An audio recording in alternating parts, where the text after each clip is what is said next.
काय ते पाठीमागून येणार मी बोलत राहणार, बरोबर ना? थांबरे बाबा. काय? हा,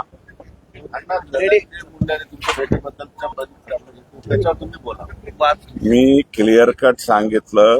हे दोन वेगळ्या भेटीच्या, बरं का, माननीय प्रदेशाध्यक्ष यांनी जे सांगितलेलं आहे ते प्रदेशाध्यक्षांच्या इथं मला स्वतःला त्यांनी जेवायला बोलवलं होतं.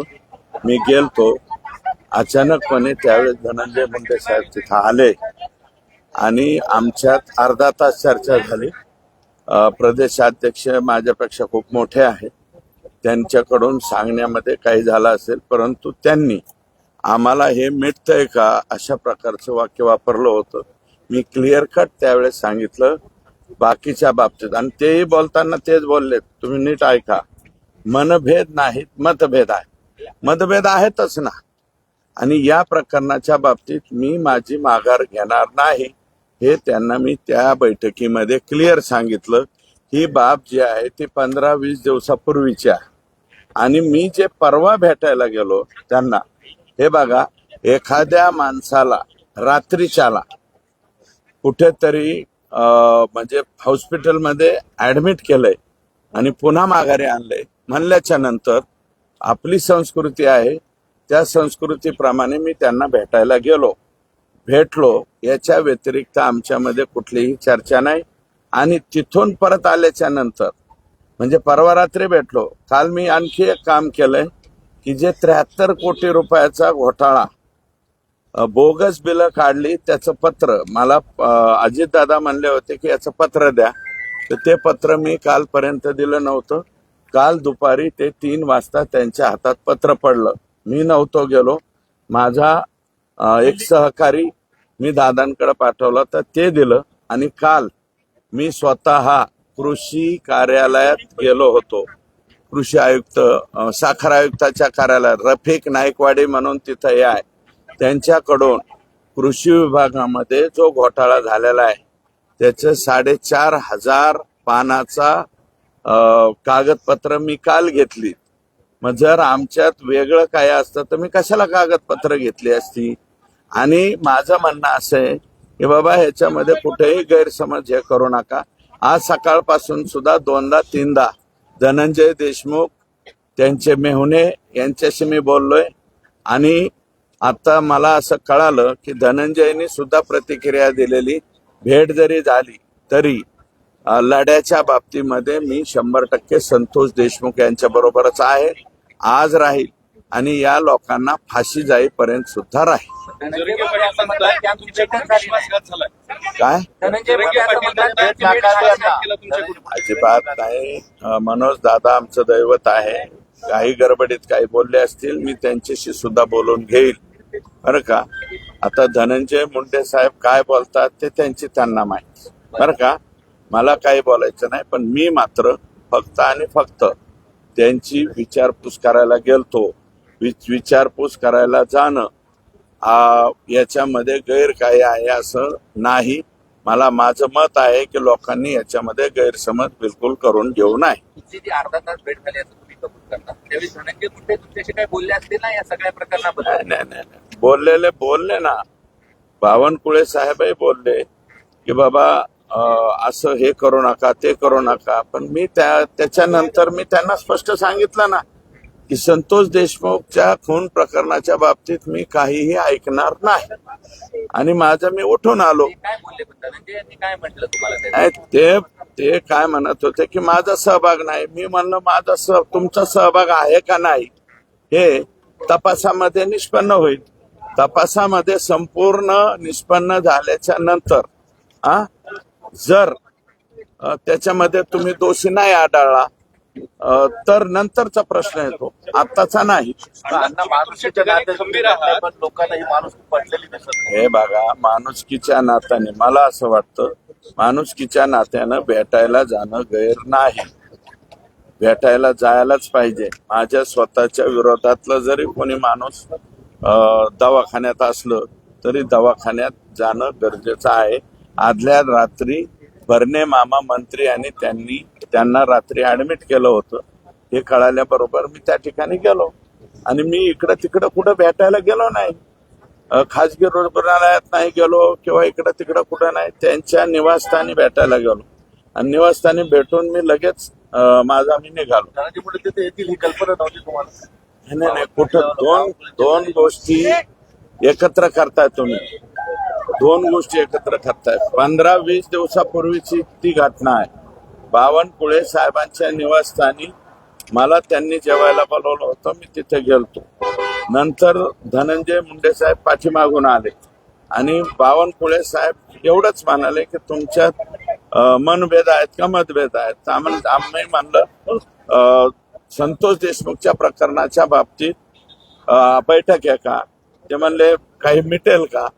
मी म्हणलं मिटणार नाही, संपलं विषय. तुम्ही तुमच्या ठिकाणी खंबीर आहात, पण अशी भेट घालून घेऊन भाजप कुठंतरी धनंजय मुंडेंना फेवर नाही असं नाही. एक मिनिट आहे का, योगायोगाने ते कदाचित आले असावे. त्यांच्याकडं महसूल मंत्रीपद आहे, काही कामानिमित्त आले असतील. पण समोर बोलल्याच्या नंतर, बसा म्हणल्याच्या नंतर, चहा प्यायला अगोदर जेवायला बोलवलेलं होतं, त्याच्यामुळं मी नंतर जेवलो. धनंजय मुंडे साहेब निघून गेले, मी पण निघून. कल्पना नव्हती ती तिथं असते. बिलकुल कल्पना नव्हती, मला बिलकुल कल्पना नव्हती. आणि काल जे मी गेलोय त्यांच्या निवासस्थानी गेलोय परवा, आणि परवा भेटल्याच्या नंतर काल मी हे 2 कामं केले. याच्यावरून तुम्ही ओळखून घ्या. 73 कोटीचं त्यांच्या मतदारसंघामध्ये जे बोगस बिलं उचलण्यात आलेली आहेत त्याचं पत्र दिलंय. आणि काल मी स्वतः पुण्यामध्ये मी स्वतः साखर आयुक्त कार्यालयामध्ये बाहेर थांबलो, कारण माझा त्या प्रकरणाचा अभ्यासच झालेला नाही. त्याच्या आधीच बाईट द्यायला नको म्हणून मीडिया माझी वाट पाहत होती तिथं. तर मी माझा जो सहकार्य तो पाठवला. आणि रफिक नाईकवाडे, मी अजून त्यांना पाहिलेलं नाही, पण सूरज मांढरे हे कृषी आयुक्त आहेत, त्यांनी सांगितलं, ते दिल्लीत होते, फोन करून रफिक नाईकवाडे यांच्याकडून डॉक्युमेंट घेऊन जा. तर 4,500 ते 5,000 पानाचं डॉक्युमेंट घेऊन आलो. 2 दिवसात अभ्यास करतो आणि 2 दिवसाच्या अभ्यासाच्या नंतर त्याच्यामध्ये काय काय झालेलं आहे हे मी मांडतो. आणि तेही कोणाच्या विरोधात मांडणार आहे? तर ते धनंजय मुंडेच्याच विरोधात मांडणार आहे. आणि आणखी कोणी कृषी मंत्री त्याच्यात सहभागी आहे का ते बी मांडणार आहे. असं आहे की सामान्य माणूस, तुम्ही जे लढा लढत होतात तुमच्यासोबत उभा राहिला, खंबीरपणे उभा राहिला. मात्र एकीकडे तुम्ही रस्त्यावरती लढाई करत असताना 2 वेळा भेटी घेता. 2 वेळा मी एक मिनिट ऐका, मी 2 वेळा भेटलेलो नाही. तर मला प्रदेशाध्यक्षांनी बोलवलं होतं, मी तिथं गेलो, ते अचानक तिथं आलते, त्यांचं काहीतरी काम असेल. आल्याच्या नंतर समोरासमोर बसा म्हणले, बसलो. ह्याच्यात काय मिटणार आहे का? मी स्पष्टपणे माझ्या प्रदेशाध्यक्षांना सांगितलं हे मिटणार नाही. आता याच्या पलीकडे काय सांगायचं? जरंगे पाटील असं म्हणले की इतक्या क्रूर माणसाला तुम्ही भेटायला जाता, मग मराठ्याच्या लोकांनी कोणाकडे न्याय मागायचा? एक मिनिट ऐका, मी काय म्हणलं, दादा आमचं दैवत आहेत, त्यांचा काही गैरसमज झाला असेल, कारण क्विकली लगेच बातम्या पसरवतात. आणि माझं मत आहे की काल मी भेटायला गेलो याची सुद्धा बातमी कोणी केली? मी भेटायला गेलतो काय माणुसकीच्या नात्याने भेटायला गेलो, माणुसकीच्या नात्याने भेटलो, मी गाडीत बसलो, निघून आलो. तिथे फारसे लोक नव्हते. मग हे असले डाव जे आहेत ना, चालीबाली, मला कळत नाही. पण मी माझ्या कामावरती, माझ्या कर्मावरती ठाम आहे. मी काल तिथून निघाल्याच्या नंतर, आणि ते तुम्ही वाटल्यास अजितदादांना सुद्धा विचारा, त्यांना पत्र पोहोचलं का नाही. त्याच्यानंतर मीडियाचेच तुमचे प्रतिनिधी, काल मी डॉक्युमेंट घेऊन, मला वाटतं एका टीव्हीला बातमी सुद्धा आली की माझ्याकडे सुपूर्द झाले म्हणून. मी माझं लेखी पत्र दिलेलं आहे. आणि मला वाटतं अंजलीताई दमानिया यांनी सुद्धा हा विषय मांडला कृषी विभागाचा, कापसाचा आणि सोयाबीनचा, पण त्यांना तेवढ्या प्रभावीपणे तो मांडता आलेला नाही. जो उर्वरित त्यांनी मांडण्याचा प्रयत्न केलाय, पण उर्वरित प्रभावीपणे मांडण्याचं काम मी आता बहुतेक उद्या परवा 2 दिवस वाचील, आणि वाचल्याच्या नंतर परवा दिवशी मांडेल तुमच्या पुढे. तुमची भेट मुद्दामून बाहेर पेरल्या गेली, विश्वासघात झाला. कोणाचा तुमची भेट झाली की मुद्दामून बाहेर पसरवलं गेलं तर मला माहित नाही कोणी असं केलं. हे बघा, एखाद्याच्या म्हणजे त्याला रात्रीच्याला त्यांना त्रास झालेला होता म्हणून त्यांना दवाखान्यात नेलं हे मला कळालं. भरणे मामा आणि त्यांनी दवाखान्यात नेलं हे कळालं.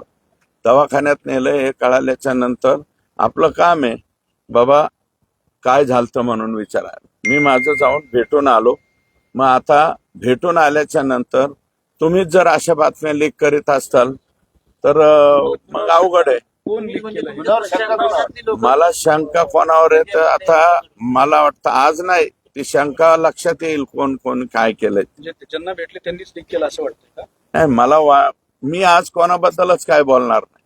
परंतु लगेच मीडियामध्ये हे झालं पाहिजे, सुरेश धस लगेच ट्रोल झाला पाहिजे, अशा पद्धतीचं काहीतरी प्लॅनिंग दिसतंय असं मला वाटतं. काय बदनाम तुमचं करण्याचं षडयंत्र सुरू आहे का? आणि आज कारण हे बघा माझ्या मनामध्ये काही वेगळं असतं तर आज सकाळी सुद्धा म्हणजे काल तर मी हे काल कोणते 2 काम केले ते मी तुम्हाला सांगितलं. रात्री मी माझ्या गावी आलो.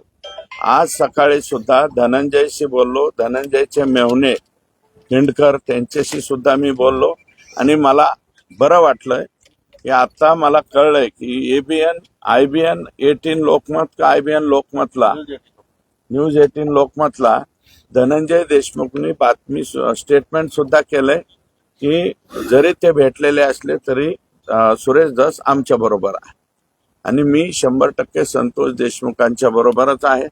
मी महादेव मुंडेच्या सुद्धा बरोबर आहे आणि सोमनाथ सूर्यवंशीच्या सुद्धा बरोबरच राहील. असं धोरण काय आणणार तुमचं कशाचं इथून पुढचं या सगळं? हे बघा मी लेखी पत्र सुद्धा लिहिलेत ते मीडियाला सुद्धा देईल उद्या परवा. तेली साहेबांना काय पत्र लिहिलंय, IG ला काय पत्र लिहिलंय आणखी, कारण आता हे मला पत्र सुद्धा व्हायरल करावं लागतील ना. दुर्दैवानं तुम्ही माझ्या बद्दल शंका उत्पन्न होईल अशा प्रकारच्या जर न्यूज काही लोक मुद्दाम करीत असतील बरं का तर मग मला ते पत्र सुद्धा द्यावे लागतील.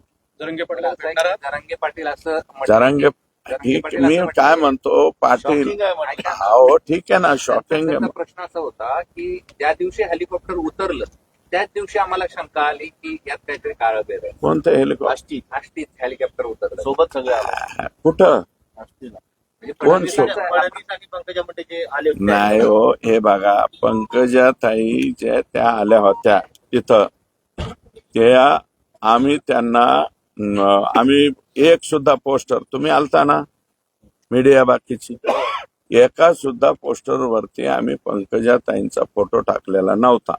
शासकीय कार्यक्रम आहे त्या म्हणल्या की मुख्यमंत्र्यांना मला यायचंय. मला विचारलं पंकजाताई उद्या चला येतात आम्हाला तर आदल्या दिवशी 5-5:30 पंकजाताई येणार म्हणून कळलं तर मी डायरेक्ट स्टेटमेंट केलं त्याच्यावर की शासकीय कार्यक्रम आहे जर त्या आमच्या इथं आल्या तर आम्ही त्यांचं स्वागत करू. त्याप्रमाणे आम्ही स्वागत केलं. मग शासकीय कार्यक्रमामध्ये तो काय पॉलिटिकल कार्यक्रम नव्हता शासकीय कार्यक्रम होता. तर मनोज दादांचा जर काही गैरसमज झाला असेल तर मी जाऊन भेटेल त्यांना सांगेल. आज भेटणारा आता वेळ दिली तर ना. आता मी इथून निघणार आहे. जर इथून निघणार आहे त्यांनी परवानगी दिली तर मी त्यांना भेटायला जाईल. आणि धनंजय देशमुखच्या बाबतीत सुद्धा आज काही वेगळी घटना घडलेली आहे. काही लोकांनी म्हणजे आमच्या संतोषच्या पत्नीची ऑर्डर का काहीतरी देण्याचा प्रयत्न केलाय. ते एक सकाळपासून फिरतंय. माझ्याकडे कॉपी आली परंतु मी धनंजयशी त्याच्या बाबत न बोलल्यामुळं नाही धनंजय देशमुख म्हणजे आमच्या संतोष देशमुखच्या पत्नीला काहीतरी ऑर्डर बिर्डर देतो अशा प्रकारचे काही लोकांनी केलंय असं माझ्या कानावर आलंय. नोकरीला लावतो म्हणून हे प्रकरण मिटवण्याचं काम. आता हे असं कानावर आलंय माझ्या. तर आता मला धनंजयशी बोलल्याशिवाय मला त्याच्यावरती काय बोलणं उचित होणार नाही. परंतु असं काहीतरी काय म्हणतो त्याला आपण हे दाखवायचं प्रलोभन हे जे काही कोणी केला असेल उद्योग प्रलोभन दाखवण्याचं तो करू नये. आणि त्या बाबतीत माझं धनंजयचं बोलणं झालंय की आपल्याला कोणाच्या प्रलोभनाला बळी पडायचं नाही राज्याचे मुख्यमंत्री म्हणालेले की संतोषच्या मिसेसला आम्ही शासकीय नोकरी देऊ, तर ती शासकीय नोकरी आम्ही घेण्यासाठी मात्र हे करू. म्हणजे ते यांच्या संतोष देशमुखांच्या पत्नीच्या बाबतीतही आणि सूर्यवंशीच्या बाबतीतही त्यांनी ते स्टेटमेंट केलेलं आहे आणि वाकोडे साहेबांच्या मुलाच्या बाबतीतही स्टेटमेंट कोणी केलं. आमिष दिलंय तुमच्याकडे काय माहिती कोणी आमिष दिलंय ते मला पूर्ण माहिती नाही. आता मी गाडीत बसल्याच्या नंतर बोलेन आणि मला असं कळलंय की आम्हीच दाखवण्याचा प्रयत्न केलाय. ओके. Yes. Yes.